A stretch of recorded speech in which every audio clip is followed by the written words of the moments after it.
골프는 진짜 1년에 한 번 칠까 말까인데 나가가지고 막 이 옷 저 옷 갈아입으면서 사진 막 찍어갖고 계속 SNS에 올리면 친구들이 야 얘는 그냥 골프장에서 사는구나, 막 넌 진짜 넌 성공했구나. 아니잖아요. 여러분 맨날 파인다이닝 맨날 가는 거 아니잖아. 근데 그런데 막 올려. 그럼 무슨 얘기냐, 유능해지지도 않고 자율성이 증가도 안 된 상태에서 연결성만 추구하니까 나중에 어떻게 돼? 공허해지는 거지. 여러분 행복해지는 방법은 순서를 지키세요. 먼저 유능해지고 그래서 자유로워진 다음에 그 자유로워진 거를 다른 사람한테 자랑하시기 바랍니다.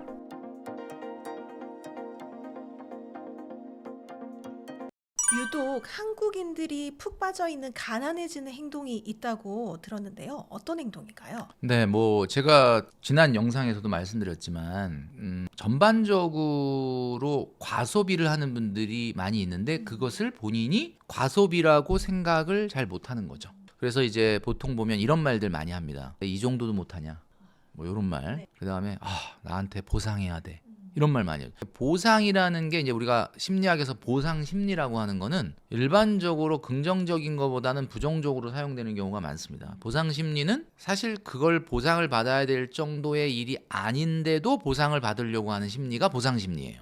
이게 왜 그러느냐? 제가 전 영상에서도 말씀을 드렸지만은 중요한 것은 일상에서 행복을 못 느끼고 있기 때문에 뭔가 보상이라는 이벤트로 행복을 추구하는 거죠. 그러니까 내가 하는 소비가 합리적이지 않다라는 걸 본인이 알아. 근데 이걸 합리화하려고 하는 말이 뭐냐면 내가 뭐 이 정도도 못하냐, 뭐 이런 거. 그 다음에 인생 뭐 있냐. 근데 인생 뭐 있냐는 이건 진짜 심각합니다. 여러분 혹시 우리 구독자분들 중에 주변에 여러분들한테 인생 뭐 있냐 이런 이야기를 농담으로라도 자주 하시는 분을 멀리 하시기 바랍니다. 여러분이 많이 하신다고요? 그러면 여러분이 그 친구를 위해서 좀 그 친구를 멀리 해주시기 바랍니다. 이게 농담이라고 얘기하기에는, 왜냐하면 우리 의식은 우리가 하는 말을 통해서 무의식이 의식에 영향을 주거든요. 그러면 그 의식은 행동으로 나타나요. 그러니까 인생 뭐 있냐를 농담처럼 얘기했는데 인생 뭐 있냐 그러다 보면 진짜 합리적이지 않은 소비를, 정말 우리가 펜트업 소비라고 하는 거, 이런 것들이 나타날 가능성이 있어요. 굉장히 좀 조심해야 되는 것 중에 하나고, 인생은 단 한 번뿐이다. 우리가 과거에 욜로족 있었죠. 욜로족. 네. You only live once의 줄임말입니다. 근데 요즘은 좀 그래도 욜로족이 가고 요노족이 등장을 했어요. 그래서 You only need one. 그래서 딱 한 가지만 사실 필요하다. 그래서 이제 뭐 그런 사람이 그런 어떤 우리 MZ 세대들의 새로운 움직임이 나타났는데 좀 굉장히 긍정적이죠. 그러니까 제가 얘기했던 것처럼 인생 뭐 있냐, 인생은 단 한 번뿐이다. 그 다음에 제가 아까 말씀드렸던 것처럼 난 보상을 받아야 돼. 그 다음에 내가 이것도 못하냐, 이 정도도 못하냐. 그 다음에 또 소비하면서 항상 하는 얘기 중에 하나가 이거 하나만큼은 좀 좋은 걸로, 뭐 이런 표현들을 많이 하십니다. 이거 하나만큼은 좋은 거를 하려면 나머지를 안 좋은 걸 해야 되는데, 그렇지 않습니까? 근데 다 좋은 거를 해. 그러면서 이거 하나만큼, 뭐 이게 하나가 아니잖아요. 그럼 이거 10개를 다 좋은 거를 하잖아요. 그러니까 이런 말 습관 자체가 한국인들이 좀 있다 보니까 과소비에 대한 약간 무감각한 것들이 좀 있지 않은가, 그런 생각을 하는 거죠. 직장인 월급이 100% 돈이 아니다 이런 이야기를 하셨다고 하는데 이게 세금 얘기가 아닌 것 같습니다. 네. 어떤 의미일까요? 네, 우리가 보통 이제 인생을 살면서 소득이 생기게 되면 그 소득을 영원할 거라고 착각을 하게 됩니다. 아무래도 잘 생각해 보면 영원하지 않다는 걸 알겠지만 일단 그것까지 신경 쓰고 싶지 않은 마음이 있겠죠. 네. 예전에 우리가 이솝우화를 읽다 보면은 개미와 배짱이라는 그 이솝우화를 누구나 다 읽어봤을 텐데, 개미는 열심히 여름날에 땀 흘려서 일을 합니다. 식량을 모아들이죠. 왜냐하면 추운 겨울에 먹이를 구할 수 없을 거기 때문에. 그러니까 참 곤충들도 보면 앞으로 벌어질 일을 모르는 것 같지만 잘 알고 있습니다. 그리고 배짱이는 여름날에 개미처럼 땀 흘려 일하지 않고 그냥 뭐 노래나 부르고 놀죠. 그래서 이제 그 이솝우화의 맨 마지막에 보면 개미는 따뜻하게 겨울을 보내는데 배짱이는 힘들다, 뭐 이런 어떤 교훈이 담겨져 있습니다. 그런데 참 희한한 게 개미나 배짱이나 사실은 이 배짱이가 왜 일을 안 하고 먹이를 모아들이지 않았는지에 대해서 저는 단박에 알 수가 있는 게 왜 그랬을까요? 배짱이는 사실은 여치과에 속하는 한해살이 곤충이라고 합니다. 겨울을 나지 않아요. 겨울은 그냥 알로 동면을 하는 거야. 그냥 가을에 알 낳고 죽어요. 그리고 알로 동면한 상태에서 봄에 태어나서 새끼가 또 가을까지 살고. 그러니까 이게 자기의 라이프 사이클을 잘 알고 있는 거죠. 겨울까지 살 필요가 없다. 그러니까 나는 뭐 굳이 음식을 세이브해 놓을 필요가 없고 그냥 이제 생활하면 된다. 그러니까 이제 곤충들도 자기의 라이프 사이클을 정확하게 안다는 거야. 자, 그럼 우리 인간은 어떠냐? 우리 인간은 소득이 무한하진 않죠. 그러니까 이 소득을 가지고 지금 뭔가 플러스를 내고 있어야 마이너스의 겨울을 보낼 수 있는 거 아닙니까? 이건 간단한 거 아니에요? 그러니까 제가 여태까지 뭐 지난 영상을 통해서든 계속 얘기하는 게 뭐냐?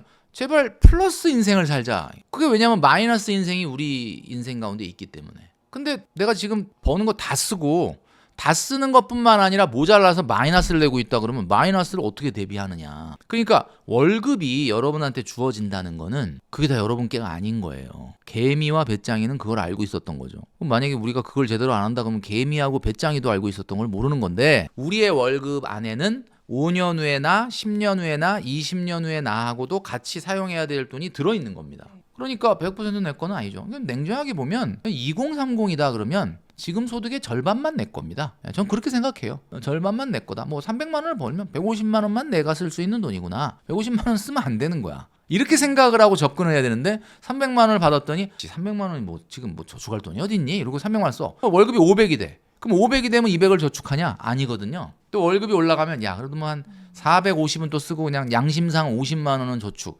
이런 식으로 가다 보면은 개미하고 배짱이도 본인의 라이프 스타일을 생각을 하고 자기의 어떤 라이프 사이클을 알고 준비했던 것마저도 준비를 못하게 되는 인생이 될 수 있다. 그래서 월급은 공금입니다. 여러분 공금 관리를 어떻게 하십니까? 공금은 일단 적죠. 어디 얼마 썼는지 회계를 하잖아. 회계. 근데 여러분 회계해요? 공금인데 월급이 공금이었는데 그냥 다 써. 작년에 어떻게 썼는지 얼마 남겼는지 갖고 와봐라. 자료가 없어. 그러면 여러분들은 공금 유용을 하고 있는 거죠. 공금 유용이 길어지면 어떻게 되겠어요? 제가 말씀 안 드려도 아시겠죠. 당장 그래서 그것을 고치셔야 된다. 돈을 잘 관리하는 것도 중요하고 또 잘 불리는 것도 굉장히 중요할 것 같아요.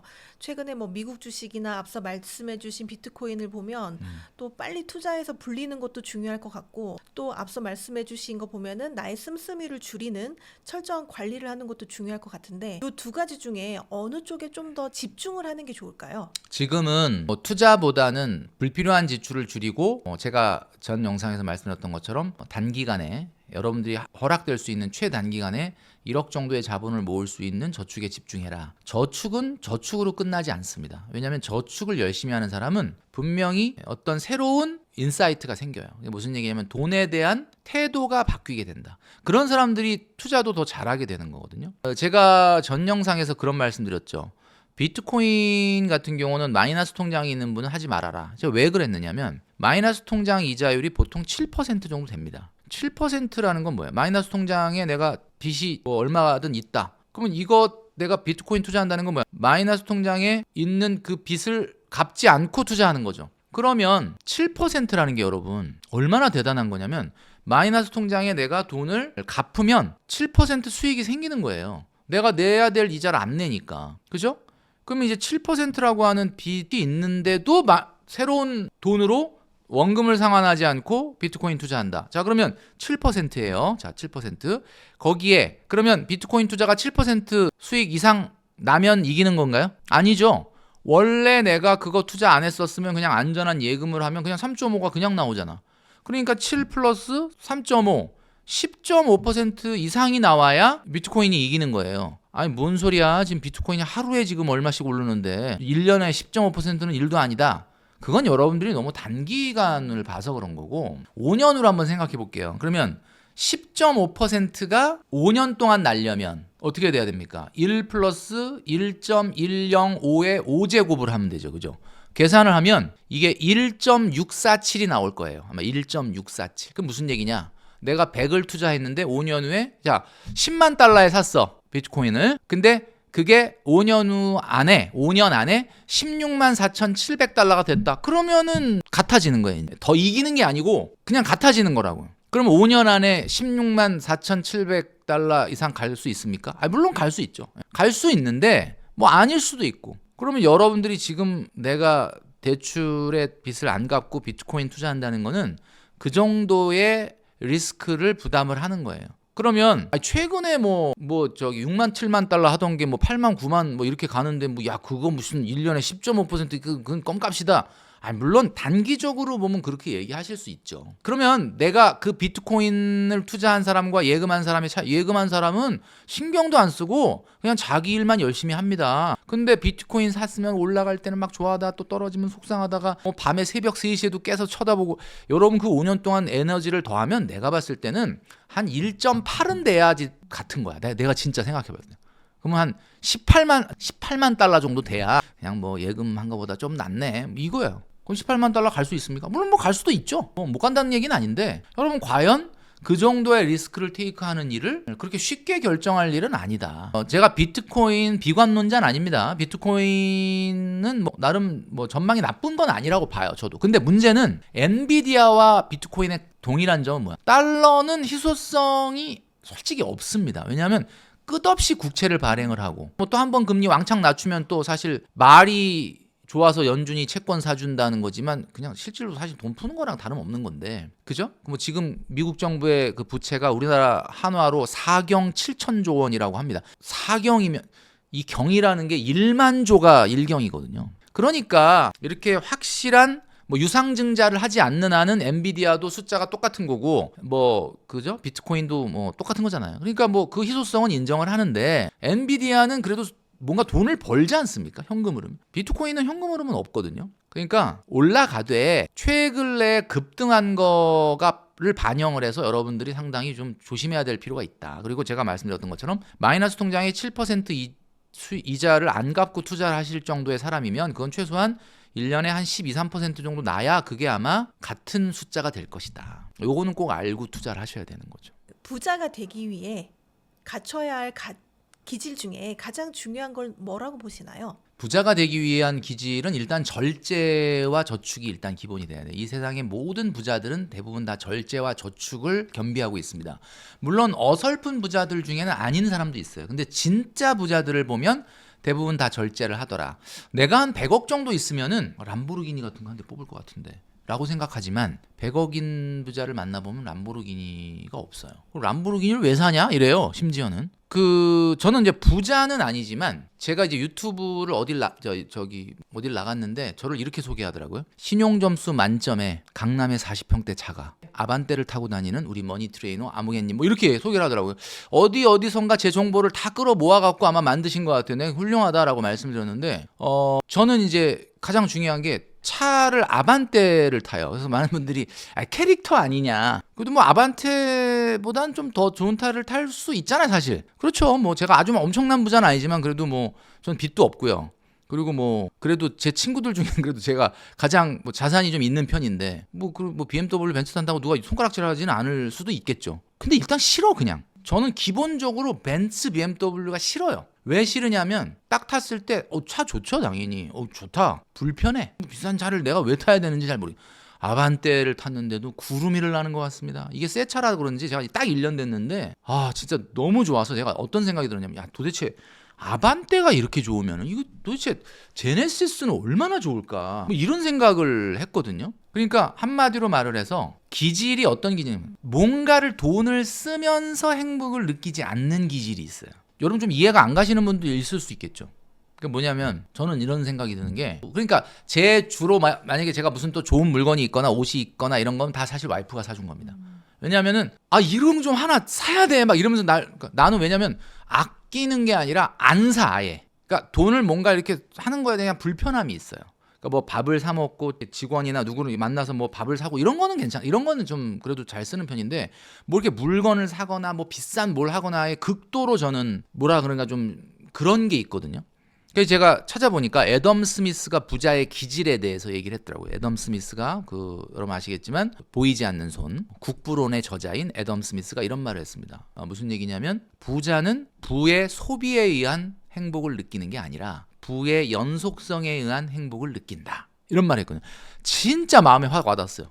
그러니까 무슨 얘기냐면 내가 100억이 있는데 100억에서 5억 꺼내가지고 람보르기니를 사자. 그럼 내 95억 되잖아. 난 이게 싫은 거야. 5억짜리 람보르기니를 보고 막 좋다가 아니라 나는 내 가능성이 깨지는 거에 싫어요. 아마 제가 봤을 때는 부자의 기질이라면 그게 첫 번째가 아닐까라는 생각이 들어요. 그리고 이제 두 번째는 부자의 기질의 두 번째는 뭐냐면 어제보다는 오늘, 오늘보다는 내일 뭔가 발전하고 성장하는 일을 많이 추구를 해요. 그러니까 왜 제가 전 영상에도 말씀드렸지만은 부자는 결국 자신의 일이 성공을 해야 되는 거거든. 자신의 일이. 자신의 일이 성공한다는 건 무슨 얘기냐면 우리가 행복 있지 않습니까? 행복. 여러분도 행복해지시고 싶죠.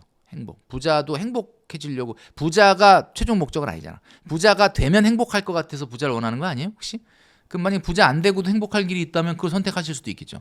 행복이라는 거는 세 가지가 늘어나야 되거든요. 세 가지. 그 세 가지가 뭐냐? 첫 번째, 유능성이 늘어나야 돼. 어제보다 유능해져야 돼. 여러분이 계속 유능해지고 있다 그러면 행복해요. 진짜. 유능해져. 그럼 유능해지면 어떻게 되죠? 여러분 막 회사에서 승진하고 사업이 잘 되고. 그럼 뭐야? 돈이 생기죠. 돈이 옛날보다 더 생기면 뭐가 증가하죠?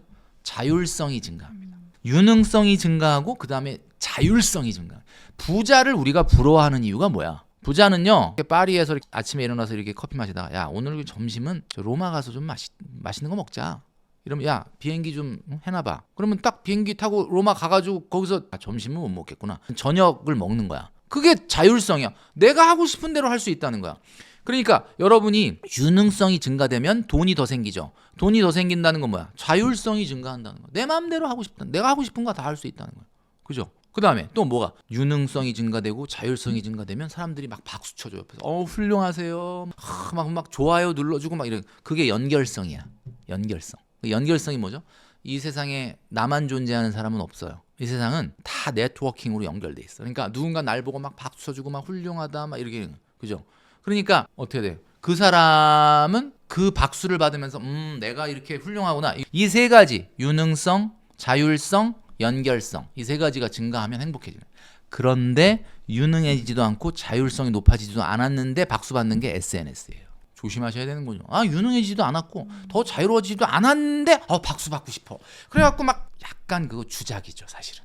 내가 막 그죠? 그러니까 골프는 진짜 1년에 한 번 칠까 말까인데 나가가지고 막 이 옷 저 옷 갈아입으면서 사진 막 찍어갖고 계속 SNS 올리면 친구들이 야 얘는 그냥 골프장에서 사는구나. 막 넌 진짜 넌 성공했구나. 아니잖아요. 여러분 맨날 파인다이닝 맨날 가는 거 아니잖아. 근데 그런데 막 올려. 그럼 무슨 얘기냐? 유능해지지도 않고 자율성이 증가도 안 된 상태에서 연결성만 추구하니까 나중에 어떻게 돼? 공허해지는 거지.